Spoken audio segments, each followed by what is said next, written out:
All right, so today we're gonna um, dive deep into Palantir. Okay. You know, that data analytics and software company that's been Yeah. making some serious waves lately in the stock market. hmm We're gonna try to figure out if this is just a temporary surge or if there's like real long-term potential. Right. We've got two sources for this deep dive. Okay. One breaks down the recent stock performance, Right. and the other takes a look at their overall value.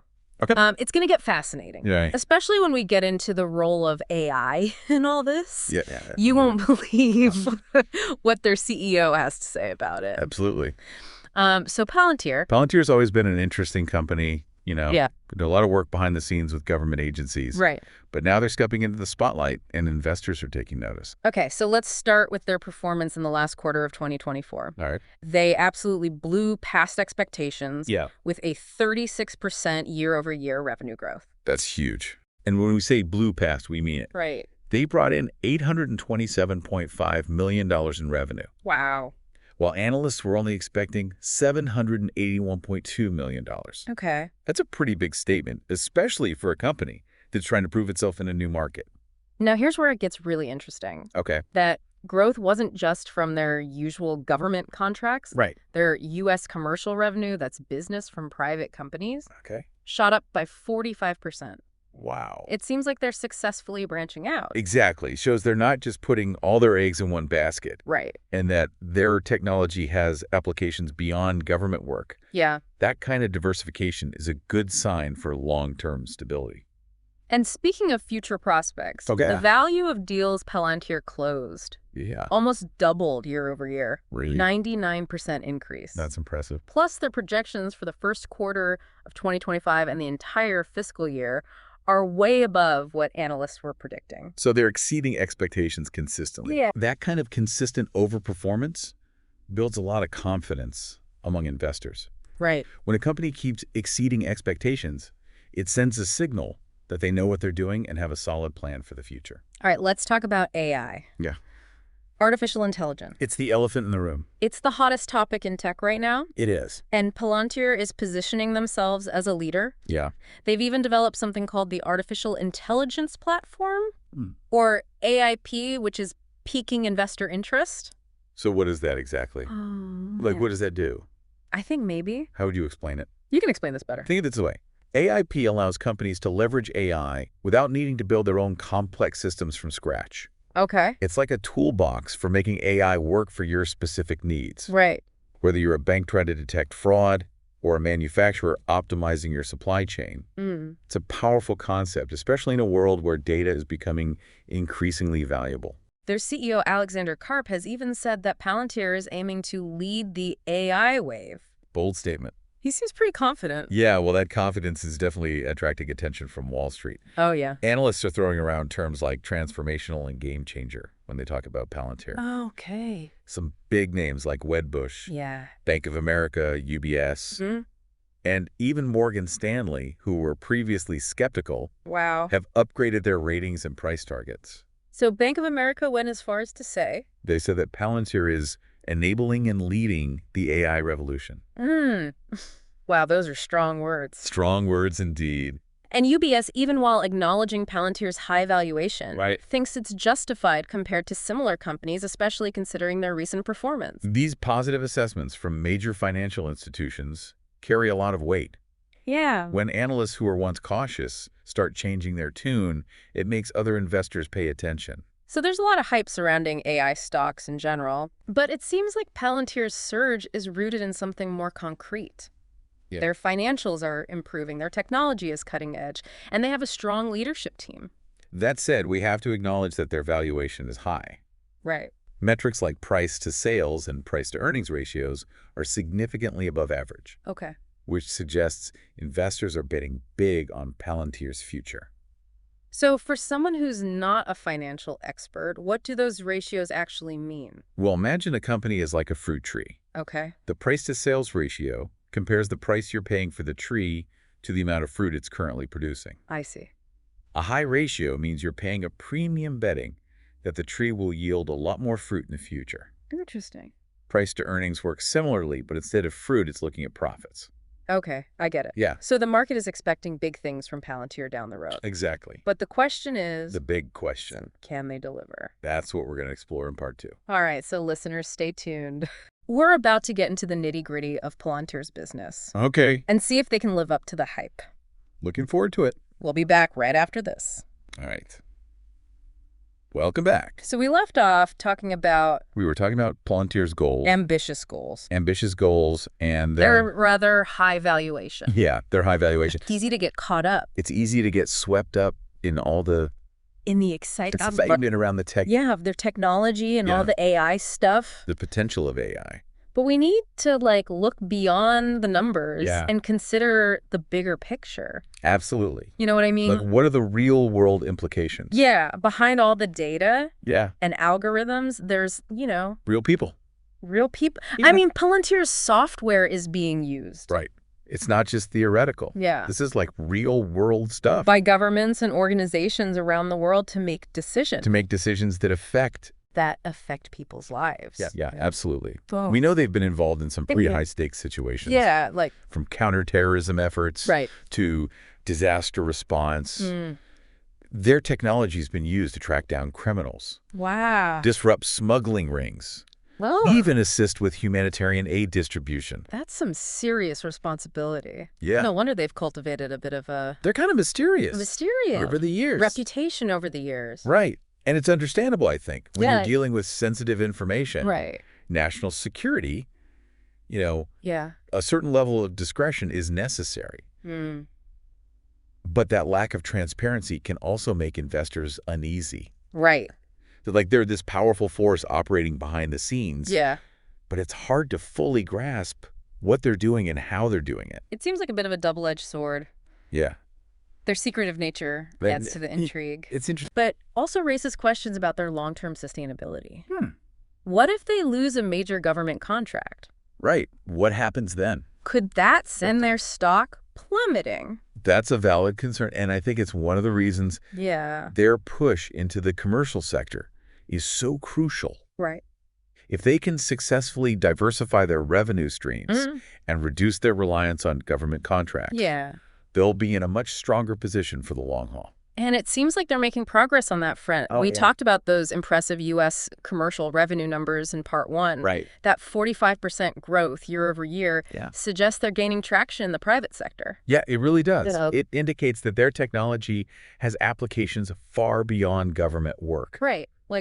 I mean, imagine the possibilities. Yeah. Optimizing supply chains, Hmm. preventing fraud, Okay. developing new drugs, personalizing healthcare. Wow. They have the potential to disrupt and improve countless industries. Speaking of disrupting industries, we have to talk more about AI. AI. It's clearly a driving force behind Palantir's current valuation. It is. But what are they actually doing with it? I mean, Well, AI is such a broad term. It is a very broad term. So how is Palantir? Think of it this way. Okay. They're using AI to help organizations find the signal in the noise. Companies are drowning in data these days, Right. but it's not just about collecting data. Okay. It's about making sense of it. Right. Palantir is building platforms that can sift through mountains of information, identify patterns that humans might miss, Okay. and ultimately help leaders make better decisions. So they're not just providing the raw data. No, they're going a step further. Yeah. They're providing the insights and the tools to act on those insights. That's pretty powerful. It is very powerful, and that's where their expertise in data integration and analysis really shines. Hmm. Their platforms can connect disparate data sources, Okay. clean up messy data sets, Yeah. and then apply AI techniques to uncover hidden relationships and patterns. Wow. It's like having a team of expert data analysts working for you 24/7, but at a fraction of the cost. Yeah. It sounds incredibly complex, even for someone like me who's been following the tech world for a while. It is complex. Okay. And that's part of what makes them unique. Okay. They're not offering off-the-shelf AI solutions. Hmm. They're customizing their platforms to meet the specific needs of their clients, whether it's a government agency tracking potential threats Right. or a pharmaceutical company developing a new treatment. It's that combination of Cutting-edge technology. Cutting-edge technology. Deep industry expertise. And deep industry expertise that makes them so appealing to investors. Absolutely. They're not just riding the AI wave. Right. They're actively shaping it. Exactly. Yeah. Now, of course, we can't talk about AI without acknowledging some of the potential concerns. Yeah, what about the ethics of it all? The ethical implications. Right, there's a lot of discussion around that. So what are Palantir's views on responsible AI? Well, their approach emphasizes the importance of human oversight and control. Okay. They argue that AI should be a tool to augment human decision-making, not replace it entirely. Okay. They believe that humans should always be in the loop, making the final call, especially when it comes to sensitive matters. It's a relief to hear they're thinking about these things. Yeah.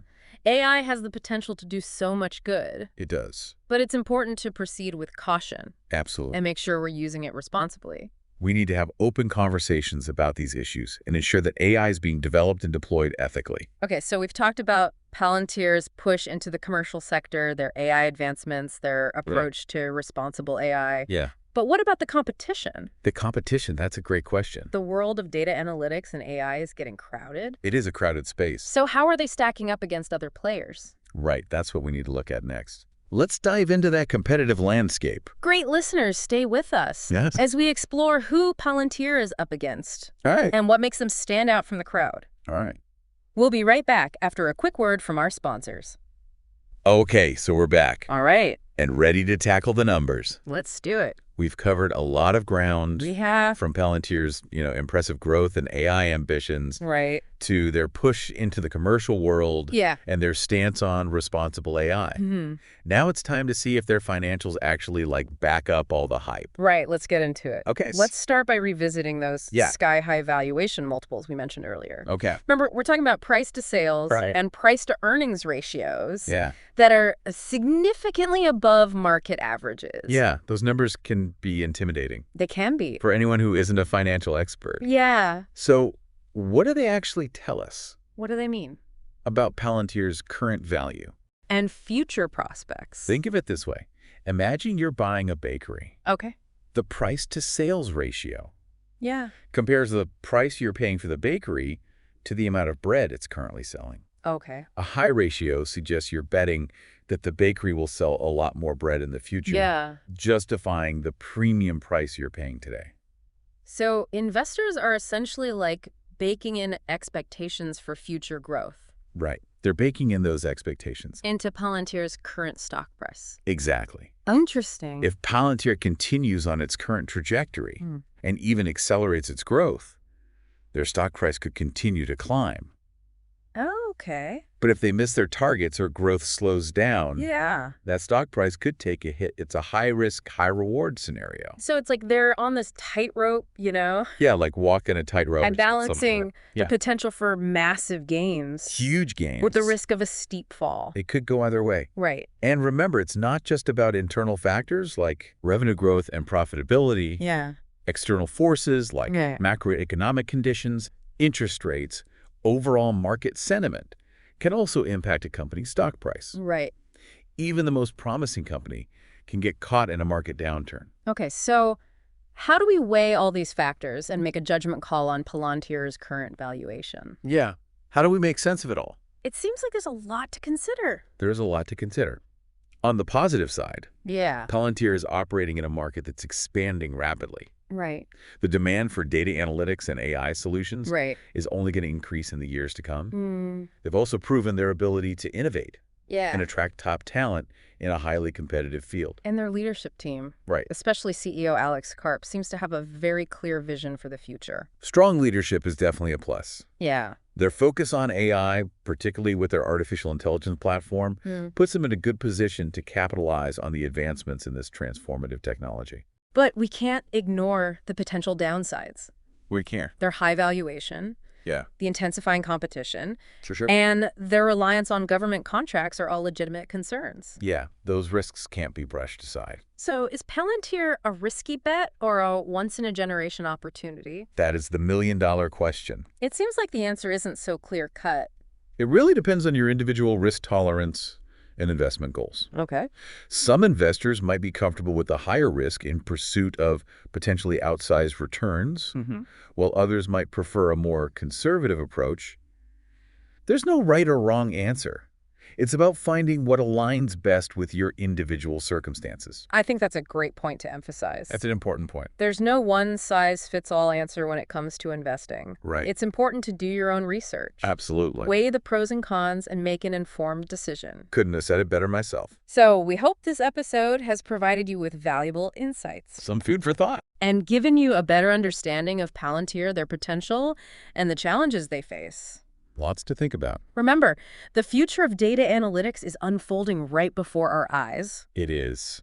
And companies like Palantir are at the forefront of this revolution. They're leading the charge. It's a fascinating time to be watching this space. It is. And we're excited to see what the future holds. For sure. For Palantir and the broader world of AI. Thanks for joining us on this deep dive. Yeah. Thanks for listening, everyone. And keep exploring.